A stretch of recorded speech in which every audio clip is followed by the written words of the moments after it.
सबसे पहली और बड़ी इस्लामिक अपडेट ये है कि ये एक कारी हैं। इन कारी का नाम है कारी अदनान साजिद हफिज़ुल्लाह ताला।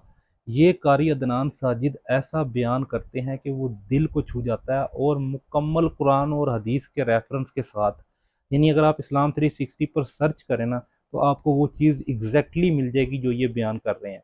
खैर, आज की जो पहली अपडेट है वो ये है कि कारी अदनान साजिद की एक वीडियो मेरे सामने आई। उस वीडियो में कारी अदनान साजिद ने ये प्रूव किया, जो कि वहाबियों के बारे में गलत कहा जाता है, कि लोग कहते हैं कि वहाबी कहते हैं कि हमारे प्यारे नबी सल्लल्लाहु अलैहि वसल्लम जो उनसे हैं वो आम इंसानों की तरह है। हालांकि वहाबियों का ये अकीदा नहीं है। हमारे प्यारे नबी सल्लल्लाहु अलैहि वसल्लम जैसा तो इस दुनिया में कोई इंसान नहीं है। हमारे प्यारे नबी सल्लल्लाहु अलैहि वसल्लम सबसे अफजल है, आम इंसान से अफजल है। ये चीज़ प्रूफ की है कारी अदनान साजिद ने। तो मैं चाहता हूँ कि आप ये वीडियो मेरे साथ मिलकर देखें। तो ये देखें। आप सल्लल्लाहु अलैहि वसल्लम ने खुद इरशाद हुआ, जब तुम में से कोई बंदा लेट कर सो जाए और उसकी आंख लग जाए, लेटा हुआ है, आंख लग गई है, तो उसका वुजू टूट गया है, और जब वो उठे दोबारा वुजू करके नमाज। इंसान होने के बावजूद भी हजूर हमारी तरह नहीं। अल्लाह, क्यों? खुद आप सल्लल्लाहु अलैहि वसल्लम ने खुद इरशाद हुआ, जब तुम में से कोई बंदा लेट कर सो जाए और उसकी आंख लग जाए, लेटा हुआ है, आंख लग गई है, तो उसका वुजू टूट गया है, और जब वो उठे दोबारा वुजू करके नमाज। यानी अगर इंसान लेट कर सो जाए तो वुजू क्या हो जाता है? टूट जाता है। अम्मी आयशा सिद्दीका रज़ियल्लाहु ताला अन्हा इरशाद फरमाती हैं, आप तहज्जुद के टाइम उठे, नमाज तहज्जुद पढ़ी, नमाज तहज्जुद के बाद फिर अभी अजान में कुछ देर थी, मैंने देखा कि आप सल्लल्लाहु अलैहि वसल्लम अपने बिस्तर पर लेट गए। नींद आ गई, और नींद में आपने खराटे लिए, मैंने वो खराटों की आवाज खुद सुनी कि आप गहरी नींद में हैं। फिर थोड़ी देर गुजरी, हजरत बिलाल रज़ियल्लाहु ताला अन्हु आ गए, आकर कहने लगे, या रसूल अल्लाह सल्लल्लाहु अलैहि वसल्लम, नमाज का वक्त हो गया है, नमाज का टाइम हो गया है। आके महबूब को जगाया, आप उठे, न मुंह धोया, न कुली की, न वुजू किया। जैसे आप बिस्तर से उठे वैसे जाके आप मुसल्ले पे खड़े होकर आपने जमात पढ़ा दी, मुसलमानों को नमाज पढ़ा दी। नमाज पढ़ा के जैसे ही आप घर में आए, अम्मी आयशा सिद्दीका रज़ियल्लाहु ताला अन्हा वो तो देख रही थी, वो तो सब कुछ देख रही थी, वो इसी इंतजार में बैठी थी कि आप आए और मैं मसला पूछूं। ये कैसे बात हो गई, ये कैसे मसला हो गया? हमें कहते हैं जब आप लेट के सो जाओ वुजू टूट जाता है, दोबारा वुजू करो, और आप खुद लेटे हुए थे, नींद आ गई थी, खराटे मैंने सुने हैं, लेकिन उसके बावजूद आपने खुद वुजू नहीं किया, जाके ऐसे नमाज पढ़ा दी है। आप आए और मैं मसला पूछती हूँ। आप सल्लल्लाहु अलैहि वसल्लम घर तशरीफ ले आए। अम्मी आयशा सिद्दीका रज़ियल्लाहु ताला अन्हा ने कहा, ऐ महबूब, आप सोए हुए थे, आपको नींद थी, जब आप नींद से बेदार हुए हो आपने तो वुजू ही नहीं किया, ऐसे जाकर नमाज पढ़ा दी है, और आप कहते हैं कि वुजू टूट जाता है। सुनना, आप सल्लल्लाहु अलैहि वसल्लम ने फरमाया, ऐ आयशा, मेरी मिसाल तुम जैसी नहीं है, मैं तुम जैसा या तुम मुझ जैसे नहीं हो। जब आप सोते हो आपका दिल भी सो जाता है, आपकी आंखें भी सो जाती हैं, और आपको पता नहीं चलता कि तुम्हारा वुजू टूटा है या नहीं टूटा। क्यों? आंख भी सो गई, दिल भी सो गया। लेकिन आयशा सिद्दीका रज़ियल्लाहु ताला अन्हा, मेरी मिसाल ये है, जब मैं सोता हूँ मेरी सिर्फ आंख सोती है, मेरा दिल नहीं सोता। मुझे पता है कि मेरा वुजू नहीं टूटा, इसलिए मैंने वुजू नहीं किया, मैंने जाके वैसे नमाज पढ़ा दी है। तो पता चलता है कि हुजूर जैसा इस कायनात में कोई नहीं। अच्छा, दूसरी अपडेट जो सी है वो ये है कि इंजीनियर मोहम्मद अली मिर्ज़ा साहब का एक बयान आया है। उस बयान में इंजीनियर मोहम्मद अली मिर्ज़ा साहब ने मुफ्ती तारिक मसूद साहब को अप्रिशिएट करते हुए कहा है कि जितने एहसान मुफ्ती तारिक मसूद साहब के मेरे पर है ना, इतने एहसान किसी के भी नहीं है। और इंजीनियर मोहम्मद अली मिर्ज़ा साहब ने ये क्यों कहा है? क्योंकि अभी कुछ ही दिनों पहले मुफ्ती तारिक मसूद साहब का रुजू आया इंजीनियर मोहम्मद अली मिर्ज़ा साहब के हवाले से, जिसमें मुफ्ती तारिक मसूद साहब ने पहले इंजीनियर मोहम्मद अली मिर्ज़ा साहब पर एक इल्ज़ाम लगाया था कि इंजीनियर मोहम्मद अली मिर्ज़ा साहब सहाबा कराम रिजवानुल्लाह अलैहिम अजमईन के बारे में ये कहते हैं। हालांकि इंजीनियर मोहम्मद अली मिर्ज़ा साहब ये नहीं कहते थे। मुफ्ती तारिक मसूद साहब के पास कटा हुआ क्लिप आया था, तो उन्होंने उस क्लिप को देखते साथ ही बयान रिकॉर्ड करवा दिया। बाद में मुफ्ती तारिक मसूद साहब ने रुजू भी किया, और उस रुजू करने की वजह से फ़ौरन इंजीनियर मोहम्मद अली मिर्ज़ा साहब का भी क्लिप आ गया, और उन्होंने भी मुफ्ती तारिक मसूद साहब का शुक्रिया अदा किया, और मुफ्ती तारिक मसूद साहब को बड़े ही प्यारे और अच्छे अंदाज से अप्रिशिएट किया। तो मैं चाहता हूँ कि हम ये वीडियो भी मिलकर देखें। तो ये देखें। मुफ्ती साहब, आपके मुझ पे वो एहसानात हैं जो कब्र तक मेरे साथ जाने हैं। बिल्कुल, मैंने आपके लिए जेल की तन्हाइयों में भी दुआएं की हैं, और मैंने जितना इंटरेक्शन हुआ है मुफ्ती साहब को एक ट्रू जेंटलमैन पाया है।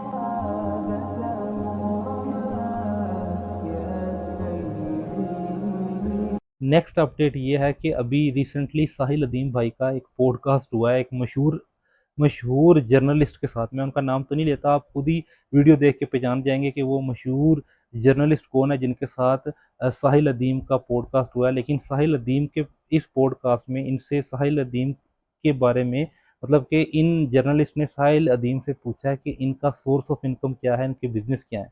तो इन्होंने बताया कि मेरा बिजनेस कंसल्टेंसी है। तो उन्होंने कहा कंसल्टेंसी तो कोई बिजनेस नहीं होता, कम्युनिकेशन तो कोई बिजनेस नहीं होता। तो फिर साहिल अदीम ने एक्सप्लेन किया कि नहीं, ये बिजनेस होता है, और बड़े अच्छे तरीके से एक्सप्लेन किया कि ये बिजनेस कैसे होता है और मैं कैसे ये इदारे चला रहा हूँ। लेकिन वो जो जर्नलिस्ट थे, वो जो सहाफ़ी थे, वो मुतमईन नहीं हुए। लेकिन आप जब ये वीडियो देखेंगे और साहिल अदीम भाई का जवाब सुनेंगे तो आप शायद जो इंसान है वो मुतमईन हो जाए। तो मेरे प्यारे अजीज दोस्तों, बहनों और भाइयों, आए ज़रा ये पॉडकास्ट का ये छोटा सा क्लिप देखते हैं और इस बारे में मुझे आपने कमेंट सेक्शन में भी बताना है कि आप क्या राय रखते हैं। तो ये देखें। फैमिली तौर पे आपने कोई बिजनेस किया? जी जी सर, 5 बिजनेस है मेरे। क्या? सर मेरे कंसल्टिंग के बिजनेस हैं। वो कंसल्टिंग में तो बिजनेस नहीं होता होता है सर। वो तो बोलचाल है ना। नहीं सर, स्ट्रेटजी है सर। बोलचाल है, छोड़े सर मेरे क्लाइंट्स ना इस वक्त एक्यूमुलेटिवली सर। आप मैं जहाँ पे रहता हूँ ना, वहाँ खुदा की कसम मेरे एसडीओ से नहीं आप निपट सकते। मैं लाइनमैन का महीना ना रखूँ तो मेरी बत्ती ना आए, ये कोई कंसल्टेंट मुझे वो तरीका नहीं बता सकता। अच्छा पहले लिस्ट बता देता हूँ ना। हाँ, मेरा जो कोर है ना वो मेरा स्कूल है, जिधर बच्चे तैयार हो रहे हैं, एजुकेट हो रहे हैं, फिजिक्स सीख रहे हैं कुरान पाक के थ्रू, मैथमेटिक्स सीख रहे हैं कुरान के थ्रू, ये बच्चे तैयार होने। ये सारा का सारा में से 7.5-8 लाख का बंदा आपस में नेटवर्क कर रहा है, बिजनेस आपस में कनेक्ट होने। मेरे पास आपको मैं अभी बताऊँ ना कि आपके 7.5 लाख कस्टमर हैं। आप चाय की पत्ती भी बनाते हैं ना तो 7.5 लाख कंज्यूमर उसी वक्त है। You are a successful business में राइट अवे। इसको नेटवर्क कहते हैं। ये मदनी वालों का बड़ा अच्छा नेटवर्क है। बिल्कुल है, कोई शक ही नहीं है। मगर मसला ये है कि वो उनका पर्पस और चैनल जो है ना, उनका कोई पर्पस नहीं, आप दिल से नहीं कह सकते, आप किसी की नियत पे नहीं शक कर सकते। सर आप पूरा जुमला तो सुने। उनका पर्पस एस्टैब्लिशमेंट ऑफ लॉबी नहीं है, एस्टैब्लिशमेंट ऑफ देयर ओन जो भी उन्होंने स्कीमा बनाया हुआ है कि उन्होंने मस्जिदों का। यार फिर आप ऐसा करें ना, आप वैसे तो मौदूदी साहब को बड़ा कोट करते रहते हैं, तो जमात इस्लामी ज्वाइन कर लें। डेमोक्रेसी हराम मानता हूं सर मैं। जमात में कौन सी डेमोक्रेसी है? वो ठीक है लेकिन बजाय वोट मांग रहे हैं ना सर, जी आम बंदे से वोट मांग रहे हैं। वो आप समझे सिक्का राइजुल वक्त है ना एक किस्म का। सर वो देखें, डेमोक्रेसी साइकोलॉजी ऐसे बन जाती है और पावर आम बंदे को वही मिलती है जिसके लिए वो अहल नहीं होता। आम बंदा इसलिए आम बंदा है क्योंकि वो अहल नहीं होता है खास लेवल का। आपके पास फॉर एग्जांपल आपने अगर डॉक्टर के पास जाना है तो हम 6 बंदों से नहीं पूछ के वोट डालेंगे कौन से डॉक्टर के पास जाऊं। किसी इस्लाम में भी ऐसा नहीं है सर, जिस तरह की आप बात कर रहे हैं। आम बंदे की बड़ी वैल्यू होती है। जब बिलाल हबशी मुसलमान हुए तो उसके बाद अजान नहीं उनके अलावा कोई दे सकता था। अजान तो कॉल थी, वो कॉल टू प्रेयर जो थी मुसलमानों के लिए असल कॉल ही वो थी। और जब उन्होंने नहीं दी, किसी ने उनकी जगह पे दी तो उस दिन सुबह ही नहीं हो रही थी, दोबारा उनको देनी पड़ी। ठीक है, तो वो अमीन रुतबा जो है वो तो हम वो सोच ही नहीं सकते। फसूदा सी बात एक आम आता था इस्लाम जब फैला है, रसूल पाक सल्लल्लाहु अलैहि वसल्लम के जितने फॉलोअर्स थे, बिलाल से ज्यादा कॉम्पिटेंट कोई नहीं। आपको पता है सारे फॉलोअर्स रसूल पाक के जो पहले थे वो थे ही गुलाम लोग, आम लोग थे, जिनको अबू बकर सिद्दीक जिनको आजाद कराते थे और उनको दायरा इस्लाम में ले आते थे। अच्छा ये बताएं फिर उन्होंने क्यों नहीं खिलाफत राशिदा पकड़ी? खास बंदों ने क्यों पकड़ी? अच्छा, नेक्स्ट जो अपडेट है वो नईम बट हाफिज़हुल्लाह ताला के हवाले से है। ये देवबंद मकतब फ़िक्र से ताल्लुक़ रखते हैं। पहले एक्टर थे और बाद में जो है इन्होंने एक्टिंग छोड़ दी और अच्छे मुसलमान बन गए और तबलीगी जमात ज्वाइन कर ली। इनसे जब इंजीनियर मोहम्मद अली मिर्ज़ा साहब के बारे में पूछा गया तो इन्होंने बड़ी ज़बरदस्त तारीफ़ की है इंजीनियर मोहम्मद अली मिर्ज़ा साहब की, और ये कहा कि लोगों ने मुझे मना किया था कि इंजीनियर से बात ना करना, ये ऐसे है ये वैसे है, लेकिन जब मैंने उससे बात की तो मुझे इतना मीठा लगा, इतना अच्छा लगा, उसने मुझे इतनी रिस्पेक्ट दी कि मत पूछें। उसने कहा कि ये सिर्फ़ और सिर्फ किस वजह से हुआ कि मैंने प्यार के बोल बोले और प्यार से बात की। और फिर कहते मैंने उसके बाद उसे समझाया कि आपकी बातें बहुत अच्छी हैं, बहुत सारे लोग जो उनसे आपकी बातों से मुतासिर होते हैं, बस ये चीज़ें आप निकाल दें, यानी कि अपना तलख लहजा जो उनका ना वो निकाल दें। तो उस पर इंजीनियर मोहम्मद अली मिर्ज़ा साहब ने जवाब दिया कि आप मेरी अकेडमी में आए, मैं आपको दावत देता हूँ, मैं आपको अपनी सीट पर बिठाऊँगा और मैं खुद आपके कदमों में बैठूँगा। बड़ा ज़बरदस्त क्लिप जो है ना ये है नईम बट हाफिज़हुल्लाह ताला का। तो मैं चाहता हूँ कि ये भी आप देखें, तो ये देखें। मैंने किसी अपने बड़े से बात की, उन्होंने ना करी, उन्होंने गल करी, उन्होंने गल ना करी। नहीं क्यों? उन्होंने कहा उससे अगर तुम बात करो सारे मौलवी तेरे खिलाफ हो जाएंगे, सारे उलमा तेरे खिलाफ हो जाएंगे। वो तो गुस्ताख है, वो सहाबा का भी गुस्ताख है, वो बड़ों का भी गुस्ताख है, वो फलाना का भी गुस्ताख है। तो आप यकीन करो उसने मुझे, अली ने मुझे कहा नहीं भाई आप मेरे बड़े भाई हैं, आप जो मेरी इस्लाह करेंगे मैं वो मान लिया करूँगा, जिस बात से आप मना करेंगे ना मना हो जाऊँगा। ये आपको उन्होंने वादा कर लिया? ये उसने मुझसे कहा। तो मैंने उसे, और जो बुजुर्ग थे मैंने उन्हें कहा, उन्हें तो आज तक किसी ने समझे कुछ नहीं। उसने तो ये वो तारक मसूद साहब के बारे में किसी ने कहा उससे बैठ के बात करोगे तो उसने कहा तारक मसूद की है, एक ऑस्ट्रेलिया की टीम है तो एक कामों की टीम है, तो उसे मैच कराते थे, मेरा मैच ना कराते, मतलब इस लेवल का वो। तो मैंने उससे बात की तो इतना मेरे से मीठा वो बोला है, इतना मीठा बोला। उसने कहा भाईजान आप प्लीज़ यहाँ आए मेरे पास, मेरा प्रॉब्लम है, मेरे दोस्तों के बहुत ज़्यादा हैं, मेरे पीछे लोग लगे हुए हैं, तो मुझे सिक्योरिटी की ज़रूरत होती है बड़ी, मैं आ नहीं सकता, मैं आपकी खिदमत में खुद हाजिर होता। तो आप यहाँ तशरीफ़ लाएँ, जिस जगह मैं बैठ के बात करता हूँ इस जगह आप बैठे, मैं नीचे बैठ के आपकी बात सुनूँ। सिर्फ 2 बोल मोहब्बत के बोले मैंने इससे। दो बहुत मोहब्बत के पोते के नहीं मिल रहा तो बहुत अच्छा है यार, मैं तेरे से बहुत कुछ सीखता हूँ, तो बड़ा प्यारा है, तेरी बातें बड़ी अच्छी हैं, कुछ बातें बीच में तेरी हैं, इंसान गलती भी करते तो उसको हम माइनस कर लें तो बेहतरीन आदमी। आप यकीन करें कि उसकी गुफ्तगू ऐसी थी जैसे मेरे को छोटा भाई होता है, लेकिन लोग कहते नहीं जी इन्हों तुसी इन्हों तो खैर की गल तुसी करनी ही नहीं, वरना तुसी इंज हो जाएगा वरना उंज हो जाएगा। यार क्या बात है ऐसी, हमारे नबी पाक सल्लल्लाहु अलैहि वसल्लम ने तो वैशी जैसे इंसान, वैशी जैसा इंसान जिसने हुजूर अकरम सल्लल्लाहु अलैहि वसल्लम के चचा को कत्ल किया था और इतना दुख दिया था इसकी कोई हद नहीं, हिंदा जैसी औरत रजी अल्लाह ताला अन्हा बन गई जिसने हमजा का कलेजा चबा लिया था, हुजूर अकरम सल्लल्लाहु अलैहि वसल्लम ने उनको भी माफ़ कर दिया।